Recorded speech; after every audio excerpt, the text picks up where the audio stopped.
My name is Eleanor Vance. I'm 40 years old, and I'm a tech executive based in Boston, Massachusetts.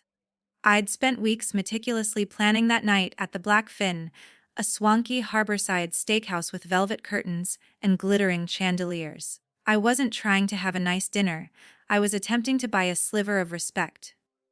I'd made it. I built a productivity app, a sophisticated tool that helped millions manage their lives, and sold my company for multi-millions. But to my family, I was still just Eleanor, the quiet one, the younger sister who faded into the wallpaper. That evening, I surprised them with the grandest gesture I could muster: embossed envelopes containing first-class tickets to a week-long stay in Maui, Hawaii. I thought a gift of that magnitude might finally bridge the decades-long chasm. I pictured my father's rare, approving nod. My sister, Scarlett, 3 years my senior, was the first to react. She didn't look at the ticket, she looked at me. A sharp, cruel smirk twisted her lips as she tossed the glossy paper onto her untouched bread plate. "You're still trying to buy our love, aren't you, Elle?"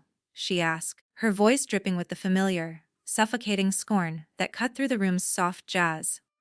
My father, Arthur Vance, a man who valued image above all else, leaned back in his leather chair, a harsh, deliberate chuckle escaping his throat.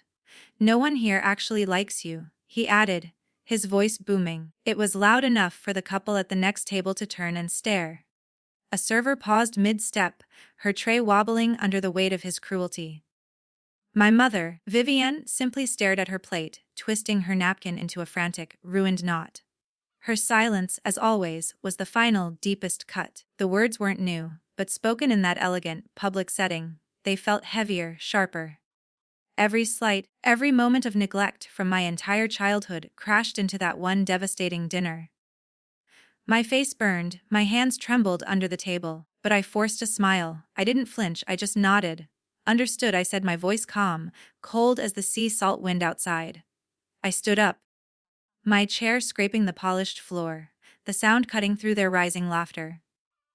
I walked out, my heels clicking a determined rhythm on the hardwood, the harbor's salty breeze hitting my face. In the parking lot, my phone buzzed. It was Scarlett. "Good luck buying respect," the text read. That was the exact moment I stopped trying to prove I was worthy. They wanted consequences. They were about to get them. A few weeks later, my phone was indeed flooded with their frantic calls, but it was already too late. I was done. The shadow in Cape Cod, if you're watching this, and you've ever felt like your own family kept you in the shadows while promoting a golden child, please hit the like button right now and subscribe to my channel. It helps me know that this story of standing up for yourself resonates. I'd also love to hear your thoughts in the comments. If you were Eleanor, would you ever forgive them for those words? Growing up in our beautiful Cape Cod home, I was always the shadow. My sister, Scarlett, 3 years older, was the spotlight, vibrant, effortlessly charismatic, the daughter my parents adored. She was a natural debater and a social magnet. My father, Arthur, would visibly light up at Scarlett's report cards, her drama club trophies, her bold, confident laugh. "That's my girl," he'd say, his voice thick with pride. For me, he'd just sigh. "You're too shy, Eleanor." He spoke of my quiet nature as if silence were a defect that needed to be cured. My mother, Vivienne, stayed quiet, her eyes often on a book, letting his dismissal settle over me like dust. I learned early to keep my hopes small, to hide the fire inside so they wouldn't dim it. When I was 10, I spent weeks in the garage building a model rocket for a science fair. It was complicated, precise work. It launched higher than any other, earning me a first-place ribbon and a check from a local engineering firm. I ran home, clutching the award, convinced this tangible achievement would finally earn a smile. At dinner, my father didn't look up from his steak. Scarlett's speech won her a scholarship to summer leadership camp. He announced, passing the bread. Scarlett smirked at me. "Some people just aren't built for attention." "Ill," she teased. My throat seized up, but I managed a tight smile.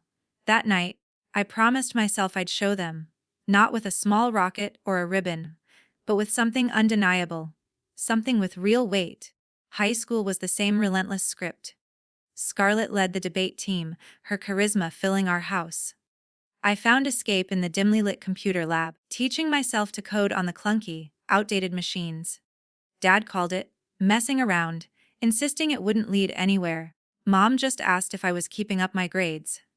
I coded anyway, late into the night, building small apps and productivity tools. The logic and order of the code felt like my own safe world, a world they couldn't enter or critique. By the time I entered college, I was already selling small, custom apps online. The income was enough to cover my tuition. Scarlett studied corporate marketing, her real path. Dad often declared, clapping her back, I got a nod and a perfunctory, don't overwork yourself. At 23, I launched my first major app, a smart task manager. It was a sleeper hit that rapidly exploded online, eventually leading to a buyout offer. A major tech giant bought it for $8 million. I called home, my voice shaky with a mix of excitement and the desperate hope they would finally see me. That's nice, my father said flatly. Then he immediately pivoted to Scarlett's new role at a top New York ad firm. My mother mailed a card. With no signature, Scarlett didn't even bother replying. I thought the money, the $8 million, would fundamentally shift their view. It didn't. They still saw the shy, awkward girl, not the woman who had built an empire from an idea and a laptop. I moved my operation to Boston, founded a tech startup called Cognito, and launched another app, a productivity tool downloaded by millions globally. My name appeared in industry articles, I spoke at major tech summits. Complete strangers admired my work, my drive, and my success. But my family never once asked about it. At Christmas dinners back on Cape Cod, my father would grill Scarlett on her ad campaigns, her corner office, her rising status. My mother nodded, refilling their wine glasses. I sat there, my millions and my global success buried beneath their shallow chatter. Once, I mentioned winning a National Tech Innovation Award. Scarlett laughed dismissively. What for? Geek stuff. My father chuckled and my mother looked away. I stopped trying to share. The slight stacked up. Every visit home was a stark reminder Scarlett's life was the spotlight, and mine was an afterthought. My milestones were a quiet, persistent defiance against their doubts. But deep down, beneath the steel armor of my success, I still craved their approval, a sign that they saw me as more than just the other kid. That lingering ache, the need to prove my worth to the very people who had defined it as negligible, is precisely why I planned that extravagant dinner. The 100,000 worth of first-class tickets to Hawaii was my final, desperate, and utterly misguided attempt to buy my way into the family circle. The public disgrace, the waiter placed plates of perfectly seared steak in front of us. I slid the 4 embossed envelopes across the dark mahogany table. A surprise for you all. I managed, my voice steady despite the frantic fluttering in my chest. Scarlett, always fast to seize anything of value, tore open her envelope first. Her eyes flicked over the ticket details: first class, Maui, Fairmont Resort. Then, her lips curled into that familiar, venomous sneer. You're still trying to buy our love, aren't you? She asked, her voice deliberately sharp, designed to humiliate. She tossed the ticket onto her plate, the paper crumpling loudly. My father, Arthur, watched my reaction, his eyes glinting with amusement. He was always happiest when I was defeated. No one here actually likes you, he declared, his voice echoing loudly across the restaurant. The shame of his public cruelty made my face burn. My mother, Vivian, offered no defense, no glance of sympathy, just a shameful, silent retreat into her own misery. I sat there, paralyzed for a beat, realizing the devastating truth. My money meant nothing to them if they couldn't control it, and my success was merely a tool for their mockery. They hadn't seen the $8 million, they had only seen the shy girl they could easily dismiss. In that single, agonizing moment, the fragile thread of hope I had clung to for 40 years finally snapped. I was done. Understood, I repeated, my voice now a low, chilling whisper. I rose, my chair screeching across the polished floor. I didn't look back at their smirking faces or my mother's pathetic stillness. I walked out, my heels clicking a message of finality. The next morning, the anger had cooled into a focused, razor-sharp resolve. I didn't sit around and mourn. I got to work. I sat in my high-rise Boston condo, the crisp skyline reflecting my new clarity, and made the call. My lawyer, Miss Chen, answered on the first ring. Miss Chen, I need you to sell the Cape Cod house immediately, I instructed, my voice unwavering. The house was not my parents' primary residence. It was a vacation property in their name, but it was legally my sole inheritance from my beloved Grandpa Henry, a man who had seen the real me. I had kept it in the family name as a silent legacy. It was the only thing I truly controlled that they valued. Miss Chen, who understood the ruthlessness of my business world, moved with lightning speed. By the end of the day, a developer, eager for the Cape Cod location, offered $2 million cash, no questions asked.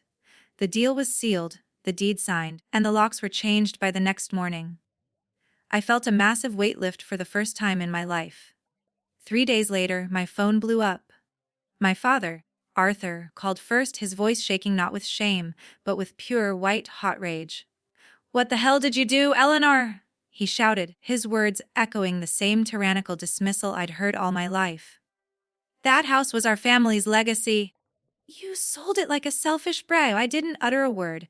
I simply hung up the phone. Scarlett's text arrived next, dripping with venom. "You betrayed the family, selling Grandpa Henry's house like that. You are a traitor." I deleted it without reading the rest. They thought they could guilt me into returning to my role as their passive punching bag. They were wrong. The next morning, my mother, Vivian, showed up unannounced at my Boston door. She sat stiffly on my imported couch, clutching her purse. "We're hurt, Eleanor," she said softly, her eyes avoiding mine. "Why didn't you talk to us first?" I waited, my gaze fixed on her.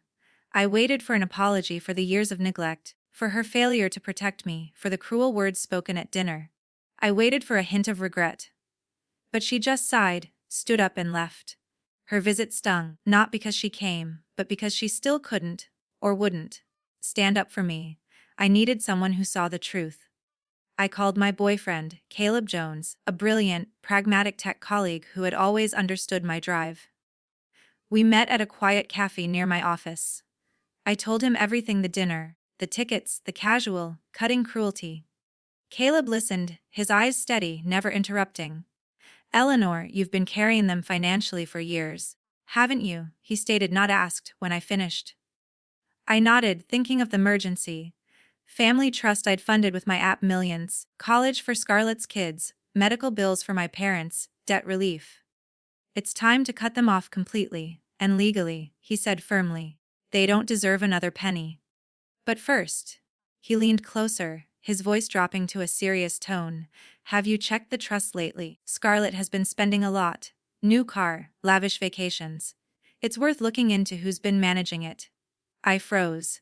I had set up the trust years ago, putting Scarlett in charge due to her marketing background, assuming she was fiscally responsible. The idea that she might be misusing my money was another betrayal.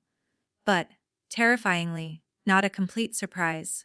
Caleb offered to pull the financial records. "Let's find out what's really going on," he said, his hand squeezing mine. I left the cafe with a new, terrifying clarity. Selling the house was just the start. My family thought they could keep me in their shadow, but I was ready to use my own light, and my legal power, to expose their darkness. 2 weeks after the infamous family dinner and the shock sale of the Cape Cod house, Caleb found what we expected, but what still made my blood run cold: the undeniable evidence of Scarlett's betrayal.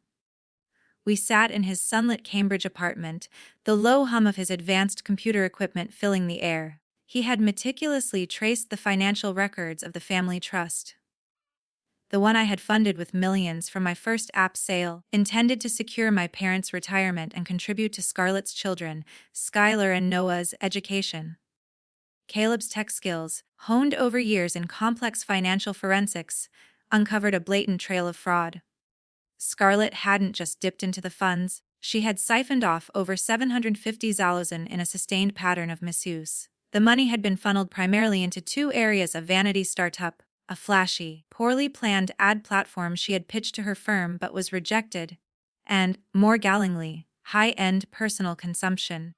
The ledgers showed payments for designer clothes, a lengthy lease on a high-end European SUV, and several lavish vacation rentals in Nantucket, all disguised as business development expenses. She had essentially treated my hard-earned capital as her personal, unlimited expense account, believing I was too naive or too timid to ever check. I stared at the screen, the figures blurring into a sickening mass of digits. I whispered, utterly defeated. She didn't even ask. She just took it. Caleb placed a hand over mine. She thought she was entitled, Eleanor. She thought you'd never notice, because you were too busy chasing their approval. The betrayal wasn't just financial, it was the final, devastating proof of her malice. She hadn't just mocked me, she had actively exploited my generosity. That quiet girl they dismissed had unknowingly handed her bully the keys to the kingdom. My decision was instantaneous and icy. I'm done, Caleb. Call Miss Chen. I instructed my lawyer to act immediately. We transferred the entire remaining balance of the trust, which, thanks to Scarlett's reckless spending, was barely $1.5 million, to a Massachusetts nonprofit foundation dedicated to funding a STEM education for foster children. It was swift, legally ironclad, and irreversible. The decision felt cleansing. My money would now go to kids who needed a real break, who deserved a chance I had fought for myself, rather than to a sister who had squandered it on vanity projects and luxury handbags. I didn't tell my family. I wanted the news to land like a sudden, inescapable earthquake. The reckoning begins. The fallout began almost immediately, hitting Scarlett first. The news of the trust's abrupt closure and the massive donation, which, by necessity, had to be publicly acknowledged by the charity, triggered alarm bells in the close-knit Boston business community. The Business Journal ran a cryptic story hinting at financial misconduct related to the sudden asset transfer. Simultaneously, my father, Arthur, decided to proceed with the foolish lawsuit against me over the sale of Grandpa Henry's house. He claimed I had stolen a familial asset and breached some vague, unenforced code of family conduct. I met my lawyer in her downtown office. She calmly flipped through Arthur's flimsy complaint. This is baseless, Eleanor. Grandpa Henry's will was airtight. The house was legally yours to sell. This is just an act of rage, not a legal challenge. The case was dismissed by the judge in a single, humiliating hearing. Arthur's pride, fueled by years of demanding control, had cost him thousands in legal fees, draining the remaining personal savings he and Vivian held. Then came the true unraveling. The state's Financial Oversight Board, tipped off by my lawyer following the trust transfer, launched a formal inquiry into Scarlett's professional conduct. The embezzlement was public, forcing her high-profile ad firm to issue a statement distancing itself. Articles in Boston's business blogs began naming her, questioning her ethics, and calling her the scammer sister. Her carefully curated, high-achieving image was collapsing into public shame. My parents, who once dined out on Scarlett's success, suddenly found themselves isolated. Family gatherings, once dominated by their proud chatter, grew tense. Cousins and aunts, like Diana, began asking questions. The extended family, seeing the clear pattern of entitlement and greed, rallied around the truth. My mother, Vivian, who had spent decades in silent complicity, began losing the respect of her own siblings, who saw her inaction as enabling the theft. The Vance family's social standing, which Arthur had worked so hard to cultivate, faded into whispered contempt. I felt no satisfaction, only a dull ache for the bonds I had once hoped for. But that ache was overshadowed by the profound sense of self-respect I had finally earned. Grandpa Henry's message one snowy winter evening, a small, quiet piece of closure arrived. It was an email from the lawyer who handled my grandfather's estate years ago. Attached was a scanned letter, written in Grandpa Henry's familiar, slanted handwriting dated just weeks before his death.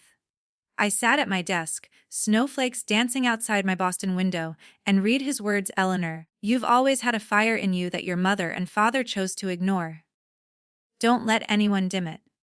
Live for your values, not their shallow expectations. Your worth is not determined by their approval. Carve your own path, my girl, and let go of those who cannot see your light. He wrote of his immense pride in my drive and my independence. The very qualities my parents never acknowledged. Grandpa Henry had seen me when no one else did. His words felt like a hand reaching through time, steady in me and sealing the truth I had just fought for. I didn't need their light to shine, my light was my own. A new legacy built on trust. With the legal chaos subsiding, I finally started therapy. I went to process the pain of their rejection, but quickly realized I was there to process decades of tying myself worth to their validation. My therapist's words echoed Grandpa Henry's sentiment. You don't need their light to shine, Eleanor. You are the light. One snowy evening, Caleb took me to a small cafe in the North End, its windows glowing with warmth. We'd spent months planning my financial future, securing my remaining wealth in untouchable trusts and investments. That night, however, felt different. As we sat by the window, he slid a small box across the table. Eleanor, he said, his voice soft but steady. You're my home. Will you marry me? I said yes, my voice cracking with a joy I hadn't dared to feel before. He slipped a simple diamond ring onto my finger. The cafe's patrons clapped, their genuine smiles a warm, profound contrast to the cold mockery of my parents' dinner table. That moment marked the true beginning of my new life. I had built a new legacy based on integrity, strength, and purpose.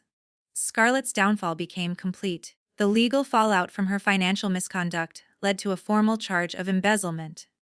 Her savings were gone, and she was blacklisted in Boston's business circles. My parents, now financially strained and socially ruined by their own hubris and failed lawsuit, had faded into isolation. I heard through cousin Diana that they were struggling, their expensive lifestyle no longer sustainable. I didn't reach out. Their world, built on pride and control, had collapsed, and I no longer felt the slightest urge to fix it. 1 year after that disastrous dinner, I stood in a white dress, ready to marry Caleb. My parents and Scarlett were not invited. Their absence didn't ache. It was a choice I no longer regretted. As Caleb and I exchanged vows, I felt a quiet certainty that this was where I belonged. My wedding wasn't just a ceremony, it was a vow to myself. I had learned the most profound truth. Happiness is not something you earn from others, it is something you find by choosing yourself. I had lost a biological family, but I gained a chosen family, a purpose, and a fortune built on honesty and grit. I was no longer the shadow, I was Eleanor, whole and gloriously free. The valuable lesson to everyone watching, especially those of you who have struggled with the pain of being overlooked by the people closest to you. My family's rejection, their mockery, and their deceit were not mirrors of my failings, but of their own profound inability to value anything that didn't serve their narrow self-interest. The biggest lie they told me was that I needed their love to be complete. The lesson is this, and it is vital for every stage of life. Self-respect is the only foundation that can withstand familial betrayal. Never allow anyone, even parents or siblings, to devalue your achievements or compromise your integrity. When someone shows you they are willing to mock you in public and steal from you in private, the only worthy response is to protect yourself absolutely. I lost a house and a family name, but I gained a clear conscience, boundless freedom, and the unwavering respect of the people who truly matter. Choose your own light, and let your values be your legacy. If this story resonated with you, if you've ever had to stand up for your self-worth and choose yourself over a difficult family, please hit that like button and share this message with someone who needs to hear it. And for those of you who stood with me through this journey, thank you. Please subscribe to the channel and hit the notification bell. Tell me in the comments below, what is the most important lesson you learned about valuing your chosen family over blood ties?